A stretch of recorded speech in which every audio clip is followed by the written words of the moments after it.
Collie. How are you? Good morning, Rory. And can I say as well, congratulations on 10 years. Thank you very much. I was going to say it was the quickest 10 years. And I don't know, is that down to the fact that I'm having fun or the fact that I'm getting older?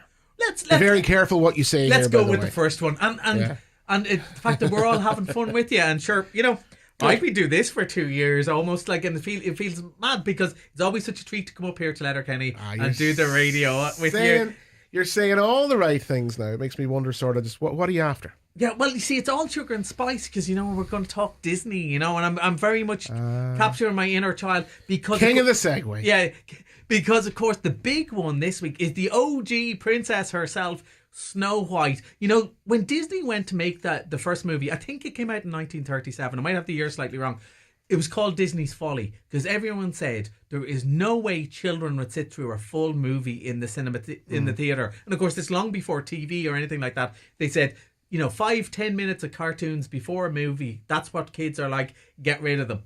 Nobody ever did. And of course it was a massive success, led to all of the other things, the parks, everything that, the behemoth that Disney is, because Disney wasn't doing great at the time they made this movie, and then it changed their life. So it was always inevitable in this era of them making, live action remakes, that sooner or later they would go on Snow White. And they must have said, Rory, when they made this, sat down at the meeting and said, let's do Snow White. There'll be no problem, no fuss at all, no flashback. Nobody can have a problem with Snow White is what they said. Nothing can go wrong now is what they said. And as you probably heard, it hasn't gone smoothly for them. So first of all, there was the casting. Then there's stuff, Rachel Ziegler, who's the star of it, said some stuff about the war in the Middle East. Gal Gadot, who plays the wicked stepmother, is from Israel, so she said some stuff, all sorts of fuss about it. I think they tried to do the right thing with the dwarfs, and they said, look, I know people with dwarfism don't like being called dwarfs, so we try to do something else. But by trying to keep everyone happy, I think they just started muddling things more. Yeah. Sometimes and nobody's happy. Nobody's happy. Rather than actually talking to a few people and saying, what do you think we should do in this case? But so the film arrived, and I watched this late on Wednesday night. Usually I watch them very early in the morning, right? Mm-hmm. And I watched it on Wednesday night just when the embargo lifted and all the reviews came out. And I have to say, they were all pretty negative, right? And I went, I've given up my Wednesday evening to watch this, and it's a children's movie, and now I'm going to watch this rubbish. Oh no. And I sat down and watched it, and I don't see what the problem is, Rory. Like, I honestly, and I know I work with cinemas, right? Yeah. And I want people to go and see things, and I'm aware of that. But honestly, it's fine. It's really nice. Well, talk to me about, so we're about 10 years into this Disney's, plan for remaking live action remakes of all their animated classics, right? So, we've had Beauty and the Beast, we've had Cinderella, The Lion King, we've had Aladdin, all those, okay? So I'm thinking right along the lines of, say, The Lion King, all right? Which was technically not a live action remake, but whatever. But it was a shot for shot remake of the animated. Where does this sort of fall in? Is it shot for shot, line for line, or what's the story? Not quite, and I would say all the better for it, because I thought The Lion King was the worst of those because it was shot for shot and it was still animated. Go, just watch The Lion King. Whereas Snow White, they do change it up a bit. For a start, look, the 1937 movie was brilliant, changed modern cinema history, right? But like her vocals, the way she sings in a 1937 style. It's all Noel Coward sort of rage. Little girls aren't listening to that. That's not what Sabrina Carpenter's doing. They don't want to hear that. Yeah. So it's much more in the classic now, what we would think of as Disney princess singing her big song, Frozen, that sort of stuff. Okay. So the vocals are different. Snow White's a bit cooler, right? Snow White kind of hangs around and just cleans up after the dwarfs, right? And just kind of waits for the prince to rescue her. Snow White's a bit cooler now. We're in 2025. Why not? She's not exactly a ninja or anything, but like, for example, when they go to clean up the house, they all do it together rather than Snow White doing it for them. Yeah. No big deal. You would want your daughter to be like that. Exactly. The look of the movie is just a bit more modern. The dwarfs live. The The mine that they're in looks cool. They live in a nice, really big cottage that's kind of almost Harry Potter-esque. It's cool. Okay. So all of that. But mostly I think, and I don't, you've a daughter, but I don't have a 6-year-old daughter. But I think if I sat her down to watch the original Snow White, she'd like it. But she'd kind of go, it's a bit weird, isn't it? Whereas this is much more the thing. I think if we had... So it's just more of a modernisation of the classic... And not what the right-wing paper, or even the left-wing papers would have, they're trying to modernise it and change it. They're just kind of bringing it up in the times. In the same way, Rory, look, you play a retro music program, right? Mm-hmm. But you don't play a lot of Count John McCormack, do you? Because that's not what the listeners want. Yeah. Do you know what I mean? And if you were to play sometimes you play some very old-fashioned songs, but you probably play modern versions of them, like Ella Fitzgerald or Frank Sinatra singing them. It's all about balance. Yeah, it's all about balance. Yeah. And there's nothing wrong. That movie is, there's very few people alive anymore who saw that in the cinema. So that's how long ago that, as opposed to The Lion King, which would look as fresh today as it was. There's nothing wrong with it. Where does it come in terms of, you're saying, right, it's marketed towards 6-year-old girls, all right. So in terms of the mums, the mammies and the daddies bringing the kids along, is there anything in there for them, or is it going to be a struggle? Is it going to be a slog? Well, I'm not a 6-year-old girl anymore myself, and I absolutely enjoyed it. But here's the thing, a mutual friend of ours, Louise, who is a big Disney fan and is slightly older than 6, I think she said she loved it and it reminded her of being a little girl. I think if you're a dad who doesn't like any of the Disney films, first version or second version, there's nothing in this that's going to change your mind until you see the delight in your little girl's face. And I think that is the magic for it.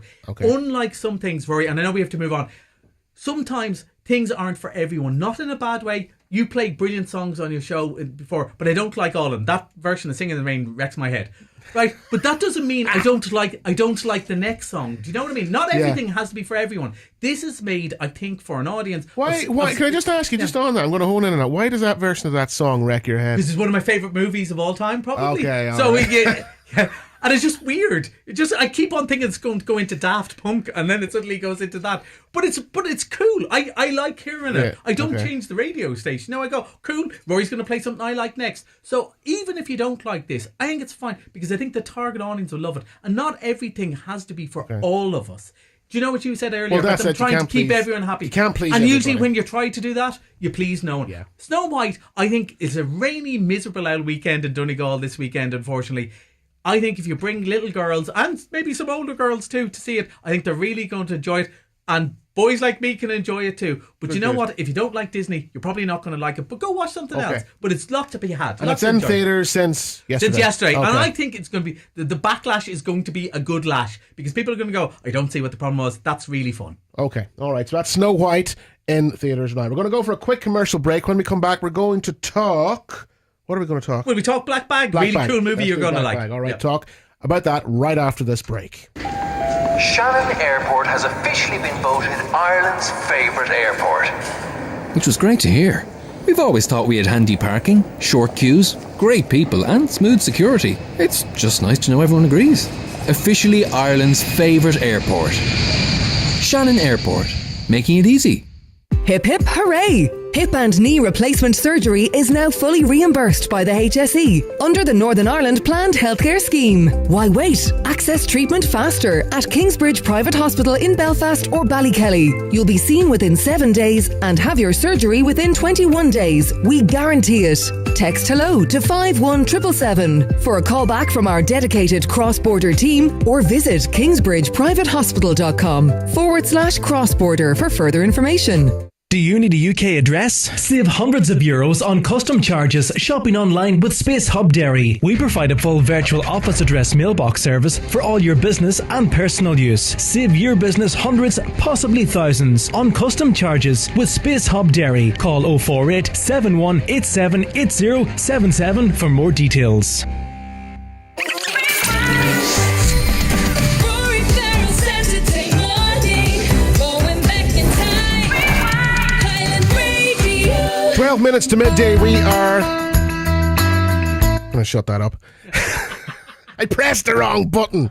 That's live radio. 12 minutes to midday. We are talking all things movies. Collie McPhaidin's in studio, and we're going to talk Black Bag. Yeah, I thought we might, seeing as we've spent so much time in Snow White, we'll do a quick mention for a couple of movies that are out at the moment, are for grown-ups, and I really think would appeal. Look, I know you've a little baby at home, so you're not getting to go to the cinema much, but there's a couple of movies out that people go, why don't they make good quality movies like this anymore, that are actually out at the moment, so I wanted to mention them. So Black Bag stars Michael Fassbender and Kate Blanchett, and it's made by Steven Soderbergh, and it's kind of in the style of, if you can imagine, Ocean's 11 meets Tinker Tailor Soldier Spy. Okay. So it's a spy movie full of really cool, sexy people and sexy locations.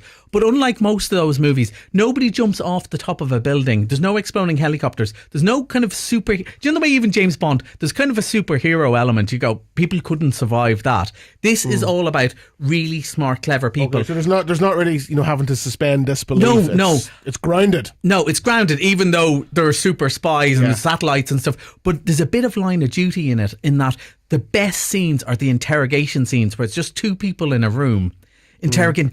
I was actually on the edge of my seat during, the actors are so good in it, right? They're so good in it. They'll probably be good in anything. But the fact they have a really good script, the fact that, and Rory, I love this, the movie is an hour and a half.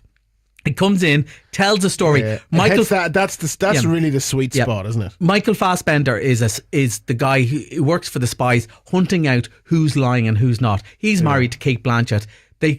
His boss comes to him and says, I think we have a mole. It's one of 5 people. One of them is your wife. I like that. Just come back to the runtime. Yeah. I like that. It's a sign of good storytelling, good filmmaking, that you can tell a story effectively. Yep. In that 90-minute window. And they're confident about it. They don't say, oh, well, we throw in a car chase or something like that. They go, this is how long this story takes to tell. Sometimes the story does take 3 hours, but this one doesn't. It took an hour and a half, proper acting. And the thing is, it's set in a world where a lot of the spies go out with each other because no one else can understand why they suddenly have to go. And the phrase Black Bag, by the way, comes from, that's the code name for classified. So when you go home to the missus and she says, why are you home so late? You go, Black Bag, which means... I can't say, and because everyone's in the business, they understand. Okay. And part of the question is, how often is it actually because something is classified and you're working for the spy, and how often do you just not want to tell your partner what you've been up to? I think you'd really enjoy it. It's really good. Another quick mention for Last Breath, which is a film that came out that I knew very little about. It stars Woody Harrelson. It's a true story about a diving accident. Apparently there's a documentary on Netflix that a lot of people had seen. I hadn't seen this, so I didn't know what happened. It's guys fixing a North Sea oil rig and something goes badly wrong on it.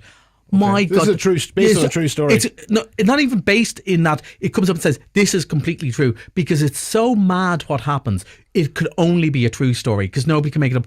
I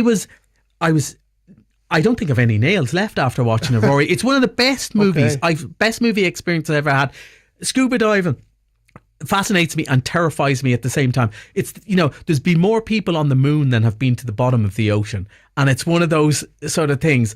I think it's absolutely brilliant, and as far as I know, in cinemas all around the world, not that many people are going to it. But while it's there, all of you who says, why don't we get really clever, good stories out there, go and see this. I'll absolutely guarantee Rory will give you your money back if you don't enjoy it. That's probably not a guarantee. But what are you signing me up for? But it's brilliant, and I just wanted to mention it because I'm sure the cinemas would rather I plug more about Snow White and stuff like that. But honestly, I think people would like to know. But there is an appetite, and I feel there is a need to get back to good storytelling. Fair enough. You have your summer blockbusters, you have your Marvel and all the other sort of stuff that shows off all the best CGI and whatever, but there's a lot of fatigue around that now, and audiences just aren't looking for that anymore. They want to go to be entertained. They want to go and be told a good story, and like that, to be in suspense. Yeah, because we're all watching that on telly. Yeah. Funnily enough, we're watching those great stories, and you wouldn't believe the twist and all that on telly. But in cinema, because people think, you can only go to cinema because it's big and there's explosions and that's, or really loud sound. No, there's good stories out there, and if we don't, and also these movies cost about maybe 25 million to make. So, we wouldn't be better if we 10 of these movies sometimes instead of some of the big, massive flops that we have. I'm not kids don't mind that. Well, that said, if you have a movie that costs, as you say, 25 million and it makes 6 times its budget back, rather than a movie that costs 250 million and some bombs. Some of the lamer I love Marvel, but some of the lamer Marvel spin-offs like Craven's of, why do that? Do 10 of these movies, and I really think people would enjoy it. I really think. I suppose we probably should finish with our big hit that's coming up, though. Now, Rory, can you explain Minecraft to me? I am older than you. No. Do you get it? No. I never played it. I never... No. It means nothing to me. I know of it. Yeah, and you kind of know... I saw the trailer. Yeah, and you know kind of what the game looks like. And one of the things that... I knew straight away, that's Minecraft. Yeah. But that's where it stopped. Yeah, and it's one of the games that also seems to be fairly gender neutral in that both boys and girls have liked playing it. But what fascinated me, and this is a real generation thing, is not only do they like playing it, they like watching YouTube, watching other people play it, which I think is amazing.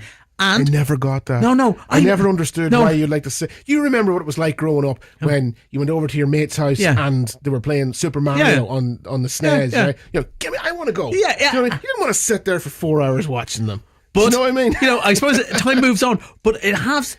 Despite this, I was going, they're making a Minecraft movie. I don't know. Will that be big? And then, I was talking to some 7-8-year-olds going, oh my God, they are so excited about this movie. They're just going mad about it. It's coming out over the Easter holidays. I think it's going to be a monster hit. And I feel I'll be up here next month and I'll be talking about it. And I might still be going, Rory, I still don't get it. But again, it doesn't matter. Well, it's not up to us to get it. That's what we're talking about. And that's kind of the bookend. And I'm also always aware of, when I heard there was a Lego movie, I said, that is the most stupid thing I've ever heard. A Lego movie. Who wants a Lego movie? And I now count it as one of my top movies of all time. The funniest, cleverest movie. Yeah. Yeah. So smart. And maybe Minecraft would be the same. But you know what? If it doesn't, but all of those kids like it. And what's funny about it, Minecraft's been going such a long time. There's lots of teenagers and 20-year-olds who are so nostalgic for it or probably go and see the movie, because that's what happens with Sonic. Yeah. You get a lot of 25-year-olds going to see Sonic. That in itself is scary, that we're talking about stuff that was out in the 2000s as nostalgia. Yeah, I know. On that bombshell. We'll leave Let's it there. play some Crowded House. Thanks a million, Collie. We'll talk to you next month. Thanks for coming in and joining us this morning. Always a pleasure. Thank you, Rory. That's Collie McPhaidin there. We're talking all things movies and lots to digest there over the next few weeks and months. And that's where I have to wrap things up this morning as well. Thanks to everyone who got in touch with the show, with the requests, the dedications, and the wonderful suggestions for music as well. I'm back this way next Saturday morning, 10 a.m. We'll do it all over again. Paul McDevitt will be here with a Saturday Shuffle. Kitty's on her way with a news update. And I will talk to you next Saturday morning. Take care. Bye-bye.